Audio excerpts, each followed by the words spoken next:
Today, I'm going to show you how to use ChatGPT as a real-time assistant and knowledge base for your recording studio. So whether that's just your DAW and plugins, or you have pedals and synths and rack-mounted hardware, we're going to compile and train all that information so that we can ask questions like this. I'm trying to get a Neil Young bass tone. How would I do that with my Warm 73 EQ running into my distressor? So as we're going to see in real time, we're getting an answer here.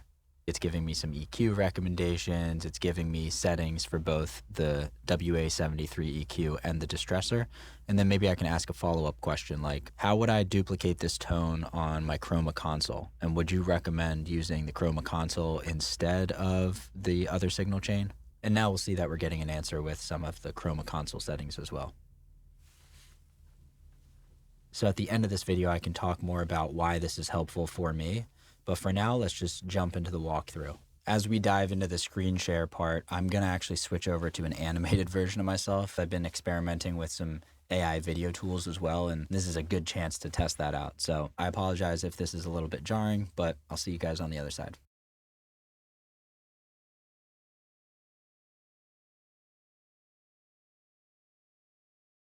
The first thing we're going to do is go into ChatGPT settings, apps and connectors, and connect to Notion. Once you make this connection, ChatGPT will be able to search and reference your Notion pages. And on the Notion side, you can control which pages are accessible through the connector. I won't go too deep into that here, but worth knowing that you can restrict what ChatGPT sees. So next, we're going to create a new project inside ChatGPT. And projects are great for organizing specific areas of your life, your work. In this case, I'm creating one just for studio information. Projects can keep related files and documents grouped together, and you can also set memory preferences. So here I'm setting it to project-only memory, which means it can only reference chats and files inside this specific project. Now I'm going to update the system instructions for this project, and this is where I tell ChatGPT how to respond and what kind of context it's working with. So I'm adding something like, you're an expert recording engineer and producer, search Notion for my recording studio SOPs. I've created pages for all my gear and software, including manuals, transcripts, YouTube tutorials. Reference those materials to help me use the equipment and create presets based on song examples I described. And this gives it clear direction and keeps answers relevant to my specific setup. All right, now let's quickly test it. So when you start a new chat, click the plus button, go down to more and select Notion. And now ChatGPT is going to understand it should be searching your Notion workspace for whatever you ask. Over in Notion, here's a quick look at my full recording studio knowledge base. You can see pages for all the hardware I use, Apollo X8, Fractal FM3, Korg Minilog, etc. So now I'm going to create a new page for Chroma Console. Now I'm going to head over to the Chroma Console website, go to their support page, and see what's available to download. In this case, we have the user manual and the quick start guide. And I'm going to upload those into Notion. But here's a really important note. ChatGPT can see the titles and the metadata of the PDFs stored in Notion, but if you want it to actually read the content, you also need to upload those PDFs directly into your ChatGPT project folder. Same thing with images. In order to analyze what's in an image, like a pedal diagram or a screenshot, you have to upload it directly into ChatGPT. So I upload everything to Notion for the sake of organization, but if it's something that I'm going to actively be using in conversations, I need to upload it to the project folder as well. All right, now that both these PDFs are uploaded, let's test it. I'm going to ask, how do I switch between line level and guitar high Z inputs on the Chroma console? And you can see that it gives a detailed answer, and it even shows which files or documents it's referencing. So it's basically like a built-in bibliography for your own knowledge base. Now we're going to add in some video content. So I found this YouTube video where someone's demoing a chorus effect, and I'm going to take a screenshot of the video, making sure to include the title in the image. So when I upload it into ChatGPT, I can later ask, what was the chorus setting from the YouTube video screenshot? And then we're also going to take full transcripts, which is where Nada comes in. So I'm going to copy the YouTube link, open it up in Nada, and paste it in. And just so you know, Nada is a transcription and a note-taking tool. The really cool feature here is that I can just copy and paste any public YouTube link, and Nada is going to transcribe all of the speaking from that video.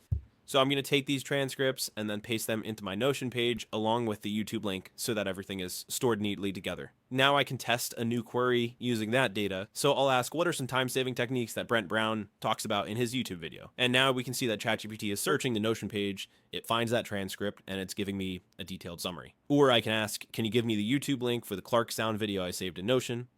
And it's going to return that exact link, so there's no need for me to dig through Notion or go back to YouTube. I can just ask directly here. All right, now finally, now that I've got the manuals, the screenshots, and the transcripts, I would probably engage with the chat here for a week or two and start to compile some information, ask specific questions, test some things out, give some feedback about what's working and what's not working. And then once I've done that, I feel like I have enough to go ahead and make a 1-page summary or 2 pages that I can print out.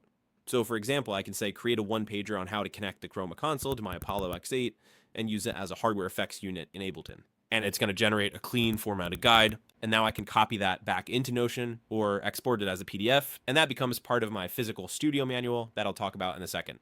Okay, so now that we've walked through the process, let's talk about how I'm using this and what it's helpful for. The big thing I'm not using it for is to just ask questions and do everything that it says. I think as with anything in the creative process, you still want to experiment and you still want to make things on your own, but sometimes it's good to know simple things like how to connect your hardware to Ableton and route sounds out of Ableton and run them through your physical pedals and back into Ableton. And a lot of this information is on YouTube, it's on Ableton's site and their manuals and so forth, but that requires a lot of digging around.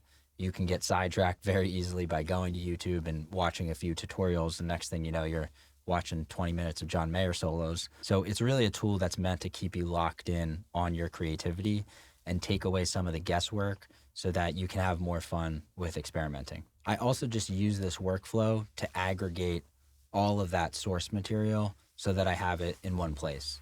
Yes, it does take some upfront work to organize all of that, but it's going to save you a lot of time in the long run. And even if you aren't using ChatGPT, I think it's helpful to organize your Gears manuals and your favorite YouTube tutorials all in one place. And then the last way I use this, which to me is the most exciting, is I'll aggregate all of this information and maybe add some of my favorite presets and how I like to develop certain signal chains, where things are plugged in on the patch bays, all of that kind of stuff. And I'll put it into this physical studio manual. So as you can see, I'll have my patch bay configuration written out. You can see that I've made some of my favorite presets for the Epiphone viola bass, and I keep that handy so that I can quickly dial that in on the WA73 or the distressor. And again, this is just helping with the overall flow of creativity because I don't want to be on my computer. I don't want to be searching for this information. And the more I can stay in the zone of picking up instruments and messing around with settings on different things, that is the most fun place to be when you're making music.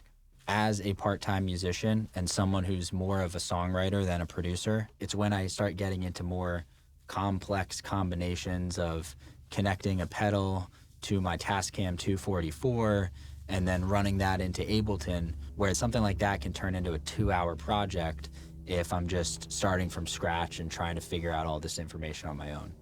But pre-populating this knowledge base with all of that information makes it easier for me to just tell ChatGPT, what am I working with? What am I trying to do?